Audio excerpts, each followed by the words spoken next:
when you have a system of electronic storage for information that is specifically for national security purposes, and you have something that is self-serving to the president politically and decide it might not be, you might not want people to know, and you hide it someplace else, that's a cover-up.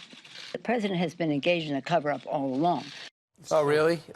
28 minutes now before the top of the hour. That was Nancy Pelosi's weekly press conference. That was part of the drama that took place yesterday, along with what happened with the Director of National Intelligence being grilled in front of Adam Schiff's committee, who actually made up some dialogue along the way. Hogan Gidley is with us now, White House Principal Deputy Press Secretary.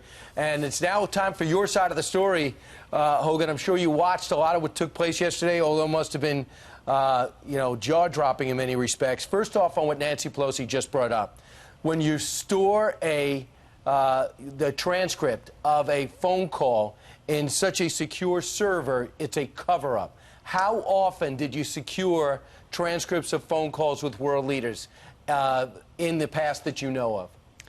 How in the world can it be a cover-up if the world has the document? We literally released the document. It makes no sense whatsoever.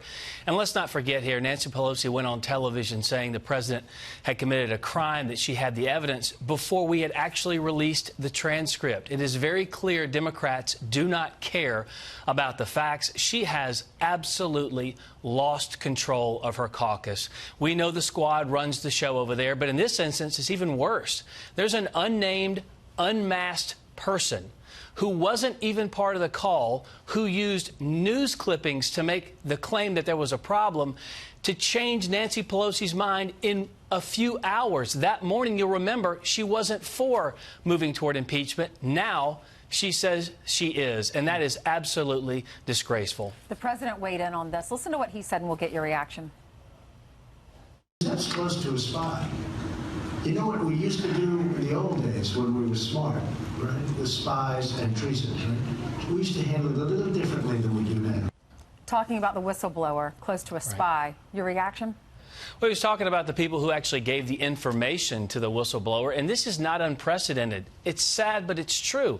This president has faced an unparalleled amount of scrutiny from a liberal, nasty media, but also from the inside. Think about the leaks that have already come out. His private calls with foreign leaders from Australia, for example, have come out already. This Ukraine call, we put out. But his conversation with the Mexican president have all come out. These leaks are dangerous. People in this government are entrusted with secure, sensitive information that deal with the national security of this country, and they are putting it out in the public sphere. I'm not sure why. Do they just want to bolster their own careers or get invited to the cocktail parties here in D.C.? It's disgusting, but it's dangerous for national security, and that's what the president was talking about. Well, you know, Mr. Gidley, when you look at in your rearview mirror what happened, we knew ultimately this whistleblower complaint would be made public because the whole idea was to get it to Congress, and somebody in Congress would have leaked it to all the papers, and we would have known all that stuff.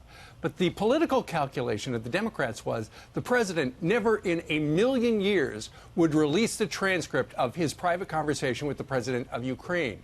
And he did. And then a lot of people on your side said, hey, what are they talking about? There's no there there. No, absolutely. There isn't. We wanted this to get out to the American people because the media and the Democrats have pushed a Russian lie on this country for 3 years without evidence, and now they're doing it all over again. They want this to be true so badly. They'll forego facts.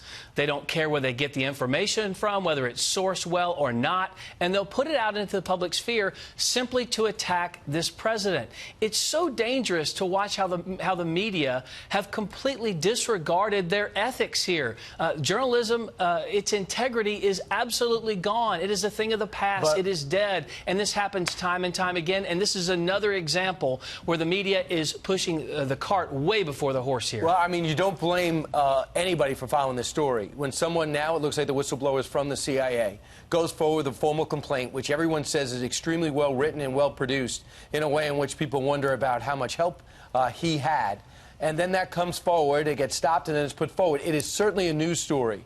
There's a story today in the New York Times by Peter Baker, and one of the excerpts says, the White House, when they heard about this, the people in the White House are many people around the president are deeply disturbed by what transpired on that phone call. And that is why they quickly took the transcript and put it into a more secure server. Number one, are you one of the people that is deeply disturbed? Have you talked to others that were disturbed about the tone and content of that conversation in the White House?